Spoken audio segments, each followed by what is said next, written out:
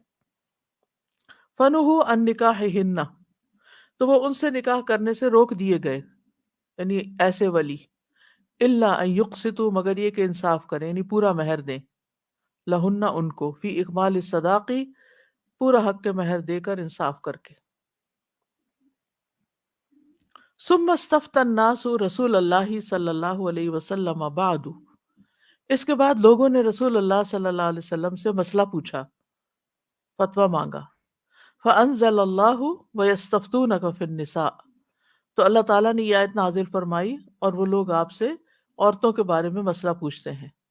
فذکر الحدیث، اور اس واقعے کا ذکر کیا، یعنی یہ سوال کیا گیا تھا جس کے جواب میں پھر یہ آیت آئی تھی.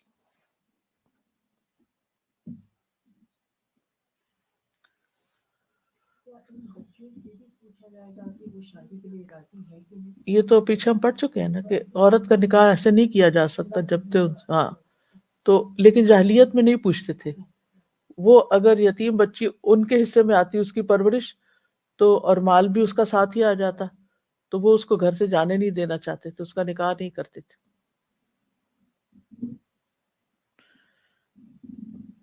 یہ اسی طرح ہے کہ جیسے ہمارے معاشرے میں بھی بعض اوقات ایسی مثالیں ملتی ہیں کہ ایک عورت کی کہیں شادی ہوئی، ینگ ایج میں بیوہ ہو گئی، شوہر کی طرف سے اس کو بہت سا مال ملا، وہ لے کے واپس آ گئی میکے. اب وہ چاہتی ہے کہ اس کی دوسری جگہ شادی کر دی جائے، تو وہ شادی اس وجہ سے نہیں کرتے کہ اس کے پاس بہت کچھ ہے اور یہ ساتھ ہی لے جائے گی. تو اس طرح کی یعنی ظلم کی کئی قسمیں موجود ہیں. تو یہاں پر جو آیت آئی ہے وَإِنْ خِفْتُمْ أَلَّا تُقْسِطُوا فِي الْيَتَامَى، یہ سورۃ النساء کی آیت نمبر 3 ہے، جو جواب ہے سورۃ النساء کی 127 نمبر آیت کا. وَيَسْتَفْتُونَكَ فِي النِّسَاءِ، اور وہ تم سے عورتوں کے بارے میں فتویٰ پوچھتے ہیں. کہہ دیجئے اللہ تمہیں ان کے بارے میں فتویٰ دیتا ہے، اور جو کچھ تم پر کتاب میں پڑھا جاتا ہے وہ ان یتیم عورتوں کے بارے میں جنہیں تم وہ نہیں دیتے جو ان کے لیے فرض کیا گیا، اور رغبت رکھتے ہو کہ ان سے نکاح کر لو. ٹھیک ہے، تو یہ جواب 3 نمبر آیت میں ہے. ترتیب کے اعتبار سے سوال بعد میں لایا گیا اور جواب شروع میں آ چکا ہے. تو یتیم بچی کے ساتھ مختلف طرح کے ظلم کیے جاتے تھے. اگر بچی بدصورت ہوتی اور مال و دولت کے اعتبار سے غریب ہوتی تو پھر ولی کو اس سے کوئی دلچسپی نہیں ہوتی تھی. اگر مالدار اور خوبصورت ہوتی تو ہیلہ سازی کر کے خود نکاح کر لیتے. اور ہیلہ کے سازی کیا کرتے تھے کہ معمولی حق کے مہر دیا جاتا. تو اللہ سبحانہ وتعالیٰ نے اس کا نوٹس لیا اور حکم دیا کہ وہ پورا حق کے مہر ان کو دیں اور عدل و انصاف سے کام لیں. تو ان کو اجازت ہے ان سے نکاح کرنے کی، ورنہ ان کا نکاح کہیں اور کریں جو ان کا پورا حق دے ان کو.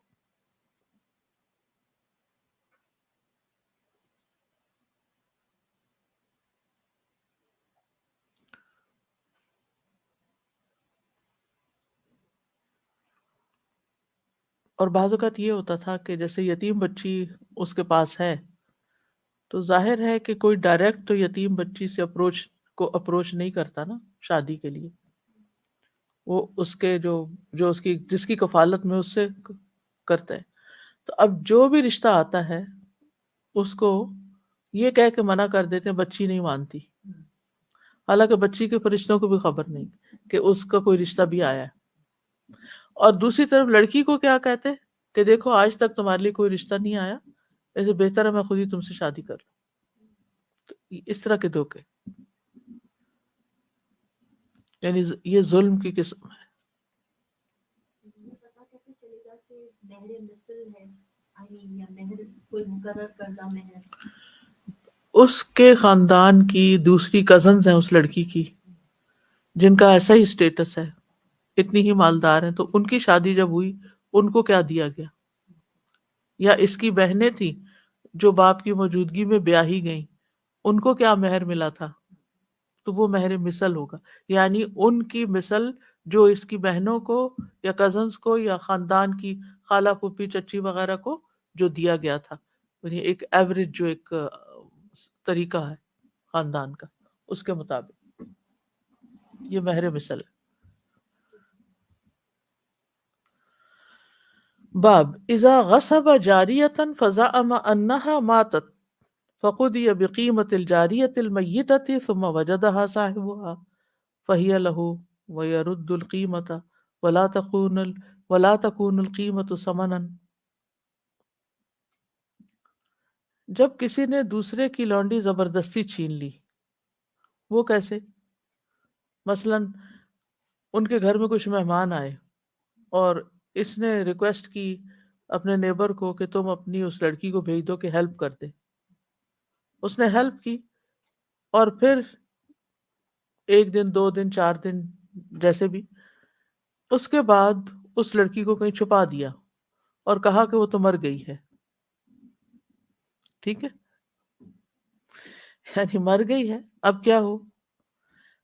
ایسے حالات میں مردہ لونڈی کی قیمت ادا کرنے کا فیصلہ کر دیا گیا. اب وہ کہ وی آر ویری سوری، وہ تو مر گئی، اب کیا کریں، میں اس کی قیمت دے دیتا ہوں تمہیں.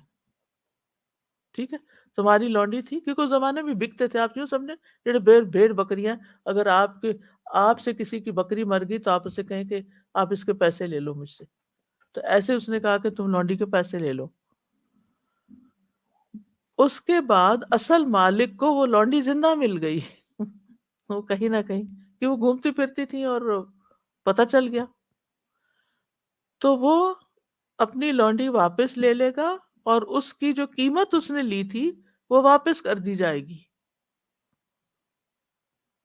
ٹھیک ہے، اور وہ قیمت ثمن نہیں ہوگی، یعنی معاوضہ نہیں ہوگا. بعض لوگوں نے کہا وقال بعض الناس، اب یہ دوسری رائے بتائی جا رہی ہے احناف کی، الجاریۃ للغاصب. ہاں یہ پڑھا میں نے. اچھا. ثم وجدها صاحبها فهي له ويرد القيمة ولا تكون القيمة ثمنا. وقال بعض الناس الجاریۃ للغاصب لأخذه القيمة وفي هذا احتيال لمن اشتهى جاریۃ رجل لا يبيعها فغصبها واعتل بأنها ماتت حتى يأخذ ربها قيمتها فيتيب للغاصب جاریۃ غیرہ.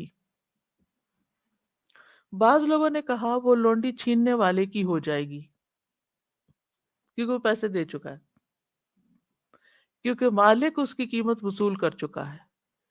گویا جس لونڈی کی کسی آدمی کو خواہش ہو اور مالک اسے بیچنا نہ چاہے تو وہ اس کو حاصل کرنے کے لیے یہ ہیلا سازی کرتا ہے کہ وہ اس لونڈی کو زبردستی چھین لے کسی ٹرک کے ساتھ، کسی بہانے لا کے، اور واپس نہ کرے اور کہ مر گئی. جب مالک اس کے خلاف دعویٰ کرے تو وہ اس کے مر جانے کا بیان دے اور اس کی قیمت مالک کو ادا کر دے. اس کے بعد وہ پرائی لونڈی سے مزے اڑاتا رہے گا، کیونکہ اس کے خیال کے مطابق اب لونڈی اس کے لیے حلال ہو گئی ہے، کیونکہ اس نے اس کی پرائس پے کر دی ہے، حالانکہ اس نے جھوٹ بولا، دھوکہ دیا، غصب کیا، زبردستی اس کو روک لیا. قال النبی صلی اللہ علیہ وسلم اموالکم علیکم حرام وَلِكُلِّ غَادِرٍ لِوَاءٌ یوم القیامۃ. نبی صلی اللہ علیہ وسلم کا ارشاد ہے ایک دوسرے کے مال تم پر حرام ہیں، نیز قیامت کے دن ہر دغاباز کے لیے ایک جھنڈا نصب کیا جائے گا. قیامت کے دن ہر دغاباز کے لیے ایک جھنڈا نصب کیا جائے گا. وہ کس بات کی علامت ہوگا؟ دھوکے کی، کہ دھوکہ باز شخص ہے. بینر لکھ کے لگا دیا جائے گا. تو یہاں پر قصہ کچھ یوں ہے کہ ایک شخص کے پاس خوبصورت لونڈی ہے، وہ دوسرے کو پسند آ گئی ہے. وہ مالک سے کہتا ہے کہ یہ لونڈی مجھے دے دو، مجھے پسند ہے. لیکن مالک آمادہ نہیں ہوتا، تو وہ زبردستی چھین کے عدالت میں ثابت کر دیتا ہے کہ وہ مر گئی ہے، اور عدالت اس کی قیمت کا فیصلہ کر دیتی ہے، اور مالک وہ قیمت وصول کر کے چپ ہو جاتا ہے.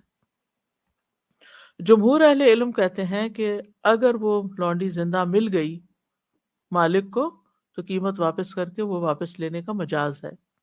ٹھیک ہے. اور یہ قیمت ثمن نہیں ہوگی، مطلب یہ کہ وہ اس کی پرائس نہیں ہوگی. ٹھیک ہے. یعنی ایک تو اس نے معاوضہ دے دیا، اور ایک ہے اس کی اصل قیمت. وہ اس کی قیمت نہیں. کیوں؟ اس لیے کہ خرید و فروخت تو ہوئی نہیں تھی، کوئی طے تو ہوا ہی نہیں تھا کہ ہم بیچیں گے اور لیں گے.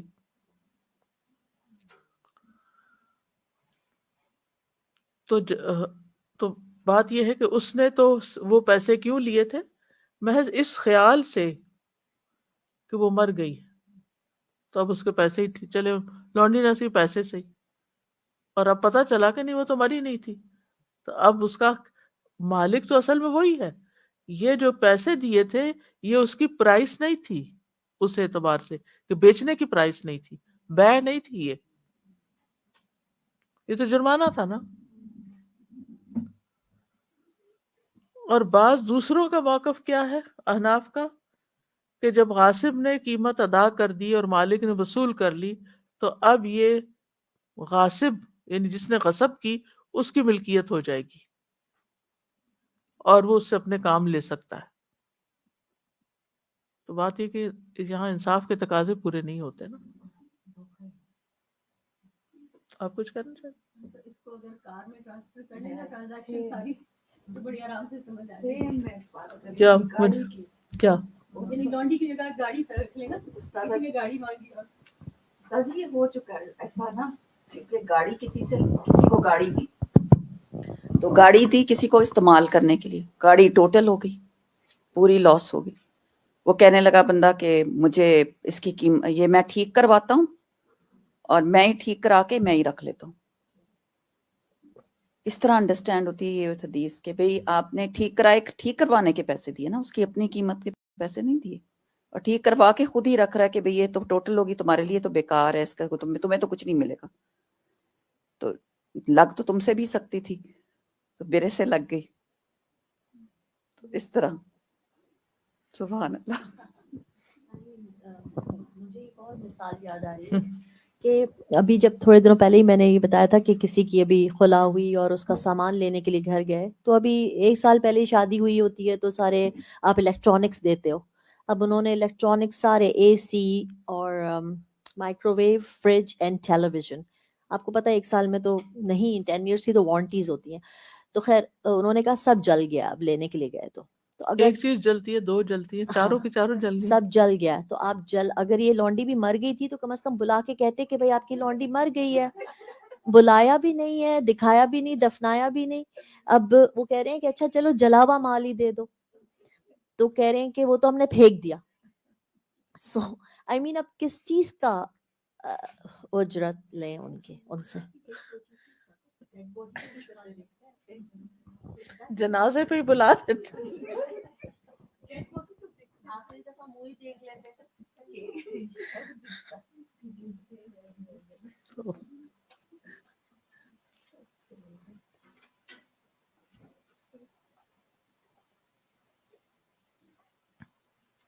اگلی حدیث ہے، حدثنا ابو نعیم حدثنا سفیان عن عبد الله بن دینار عن عبد الله بن عمر رضی اللہ عنہما عن النبی صلی اللہ علیہ وسلم قال لكل غادر لواء يوم القیامة يعرف به. عبداللہ بن عمر رضی اللہ عنہ کہتے ہیں کہ نبی صلی اللہ علیہ وسلم نے فرمایا، ہر دھوکہ دینے والے کے لیے ایک جھنڈا ہوگا جس کے ذریعے سے وہ پہچانا جائے گا. مطلب اس کی بے عزتی کا اعلان کرنا ہے کہ یہ کتنا دھوکہ باز شخص تھا، یعنی یہ علامت کے طور پر کہ یہ عہد شکنی کرنے والا شخص ہے. یعنی دنیا میں جھنڈا کس کے پاس ہوتا ہے؟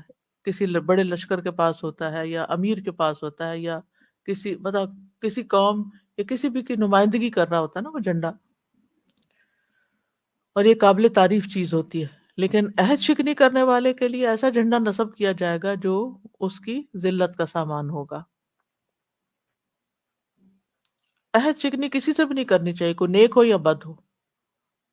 یعنی بعض اوقات ہم یہ بہانہ کر لیتے ہیں کہ ہم نے تو اس لیے اس سے نہیں کی یہ بات کی کیونکہ وہ بہت دھوکے باز تھا، تو اس لیے پھر ہم نے اس کا پاس نہیں کیا. تو چاہے کوئی دھوکے باز ہو یا نہیں، آپ نے جو کسی کو کچھ لینے دینے کا پرامس کیا ہوا وہ پورا کریں. یہ بھی بہت سننے میں آتا ہے، یہ تو نان مسلم ہے نا، تو اس کے ساتھ ہم نے غلط کر لیا تو کیا ہو گیا. یہ ایگزیکٹلی، بہت لوگ بات کرتے ہیں. So what. تو یہ بھی جائز نہیں ہے. اصل میں عہد شکنی جو ہے، عہد کی خلاف ورزی، یہ دین میں کمزوری کی علامت ہے، ایمان کی کمزوری کی علامت، اور دوسرے لفظوں میں نفاق کی علامت ہے. اور ہم عام طور پر اس کو سنجیدگی سے نہیں لیتے. ہم راہ چلتے وعدے کر لیتے ہیں لوگوں سے، انشاءاللہ بھی بعض اوقات نہیں کہتے، اور پھر بھول جاتے ہیں. تو یہ نہیں ہونا چاہیے. نبی صلی اللہ علیہ وسلم نے ایک خطبہ دیا اور فرمایا، اس میں ایمان ہی نہیں جس میں امانت نہیں، اور اس کا دین ہی نہیں جس میں عہد کی پابندی نہیں. یعنی اس شخص کا کوئی دین نہیں. اور منافق کی 4 خصوصیات میں سے ایک یہ ہے کہ جب وہ وعدہ کرے تو وعدہ خلافی کرے. عبد الرحمن بن ابزہ سے مروی ہے، انہوں نے کہا کہ داؤد کہتے تھے، جب تم اپنے ساتھی سے وعدہ کرو تو جو وعدہ کرو پورا کرو، اگر ایسا نہیں کرو گے تو تمہارے اور اس کے درمیان عداوت ڈال دی جائے گی، دشمنی پیدا ہو جائے گی. اور آپ نے دیکھا ہوگا، اگر آپ غور کریں تو ہر ایک کی زندگی میں کوئی نہ کوئی ایسے لوگ ہوتے ہیں جو بالکل وعدوں کا پاس نہیں کرتے. تو آپ کو ان سے کتنی تکلیف پہنچتی ہے، کیونکہ وہ کہتے کچھ ہیں کرتے کچھ ہیں اور آپ انتظار میں ہی بیٹھے ہوئے ہیں. بعض لوگ کہتے ہیں آپ فکر نہیں کریں، آپ کو پک کر لیں گے. اب آپ بیٹھے ہوئے کہاں گئے، اطلاع بھی نہیں. تو اس سے دوسروں کو بہت اذیت پہنچتی ہے. کبھی کسی چیز کے، یعنی خرید و فروخت ہو، شادی بیاہ ہو، بعض لوگ تو منگنی کر کے توڑ دیتے ہیں. یعنی چلے وہ ایک میوچل انڈرسٹینڈنگ سے ختم کرنا اور بات ہوتی ہے، لیکن یہ ایک طرفہ فیصلہ کر کے اور اس وعدے کو ختم کر دینا، اسی طرح کی بہت ساری چیزیں. حدیث نمبر 941. حدثنا محمد بن کثیر عن سفیان عن ہشام عن عروہ عن زینب بنت ام سلمۃ عن ام سلمۃ عن النبی صلی اللہ علیہ وسلم. نبی صلی اللہ علیہ وسلم نے فرمایا، قال انما انا بشر وانکم تختصمون الی ولعل بعضکم ان یکون الحن بحجته من بعض وَأَقْضِيَ لَهُ عَلَى نَحْوِ مَا أَسْمَعُ. نبی صلی اللہ علیہ وسلم نے فرمایا، میں ایک انسان ہوں، اور بعض اوقات جب تم باہمی جھگڑا لاتے ہو تو ممکن ہے کہ تم میں کوئی دوسرا اپنے فریق مخالف کے مقابلے میں زیادہ چالاکی سے بولنے والا ہو، اس طرح میں اس کے مطابق فیصلہ کر دوں جو میں اس سے سنتا ہوں. یعنی جو زیادہ بول کے کنونس کر لے تو میں اس کے حق میں فیصلہ دے دوں. فَمَنْ قَضَيْتُ لَهُ مِنْ حَقِّ أَخِيهِ شَيْئًا فَلَا يَأْخُذْ.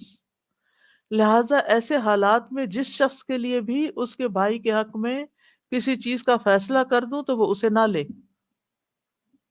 فَإِنَّمَا أَقْطَعُ لَهُ قِطْعَةً مِّنَ النَّارِ. کیونکہ اس طرح میں اسے جہنم کا ایک ٹکڑا کاٹ کے دیتا ہوں.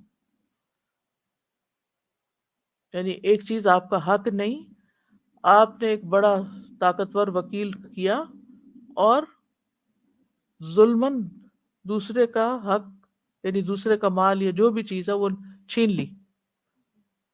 اب آپ دنیا میں تو کامیاب نظر آتے ہیں کہ مقدمہ جیت لیا آپ نے، مالدار ہو گئے آپ، لیکن حقیقت میں آپ نے جہنم خریدی. یعنی جھوٹ بول کر دوسرے کا حق لے لینا یہ آگ کا ٹکڑا لینے کے برابر ہے. اسی طرح جھوٹی گواہی کی بنیاد پر فیصلہ کروا لینا یہ بھی اسی میں آ جاتا ہے. باب فی النکاح، نکاح کے متعلق جھوٹی گواہی کا بیان. حدثنا مسلم بن ابراہیم حدثنا ہشام حدثنا یحییٰ بن ابی کثیر عن ابی سلمۃ عن ابی ہریرہ. ابو ہریرہ رضی اللہ عنہ بیان کرتے ہیں ان النبی صلی اللہ علیہ وسلم، نبی صلی اللہ علیہ وسلم سے، لا تنکح البکر حتی تستأذن ولا الثیب حتی تستأمر. کماری لڑکی کا نکاح اس وقت تک نہ کیا جائے جب تک اس سے اجازت نہ لے لی جائے، اور کسی بیوہ کی شادی اس وقت تک نہ کی جائے جب تک اس کا امر معلوم نہ کر لیا جائے، اس کا حکم نہ لے لیا جائے. یعنی اس کے جو ورڈز ہیں وہ اس کی مرضی. امر کا مطلب ہے کہ وہ خود بول کے کہے. فقیل یا رسول اللہ، پوچھا گیا اے اللہ کے رسول، کیف اذنھا، اس کی اجازت کیسے ہوگی؟ قال اذا سکت، فرمایا اس کی خاموشی، جب وہ اذا سکتت، جب وہ خاموش ہو جائے تو خاموشی اجازت ہے. اردو میں بھی کہتے ہیں نا خاموشی نیم رضا. وقال بعض الناس ان لم تستأذن البکر ولم تزوج فاحتال رجل فاقام شاهدي زور انه تزوجها برداها فاثبت القاضي نکاحها والزوج يعلم ان الشهادة باطلة فلا بأس ان يطاعها وهو تزویج صحیح.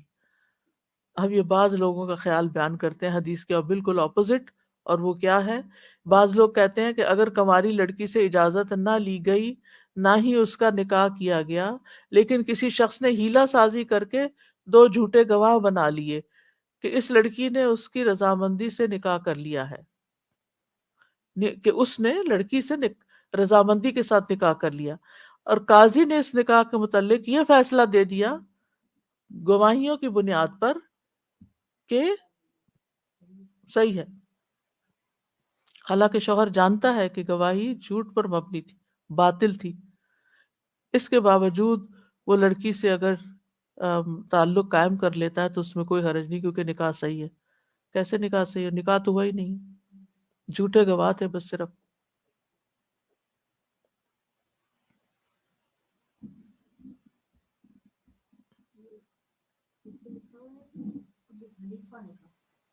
جی احناف، امام ابو حنیفہ نے خود کہا یا نہیں یہ نہیں مجھے معلوم، لیکن یہ کہ بعض الناس اشارہ احناف کی طرف ہی ہے. حنفی I don't know.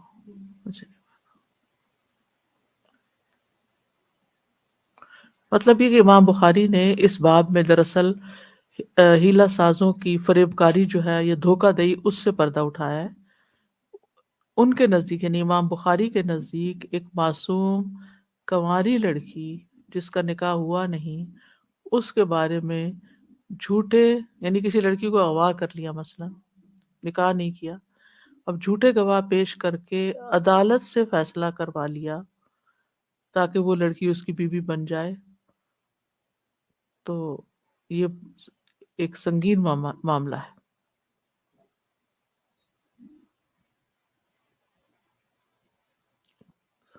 تو جو صحیح نکاح ہے اس میں لڑکی کی اجازت بھی چاہیے اور ولی کی رضامندی بھی چاہیے، دونوں طرف کو ایک پیج پہ ہونا چاہیے. اس میں نہ تو ولی سے اجازت لی گئی اور نہ ہی لڑکی کی اجازت کو پیش نظر رکھا گیا، صرف 2 جھوٹے گواہوں کی گواہی سے عدالت سے فیصلہ حاصل کر لیا گیا. اور مہر تو کہاں دیں گے ایسے ظالم. بالکل، علم کی کمی، خوف خدا کی کمی، یہ فساد کی جڑ ہے. جی آپ مبین کچھ کہہ رہے ہیں؟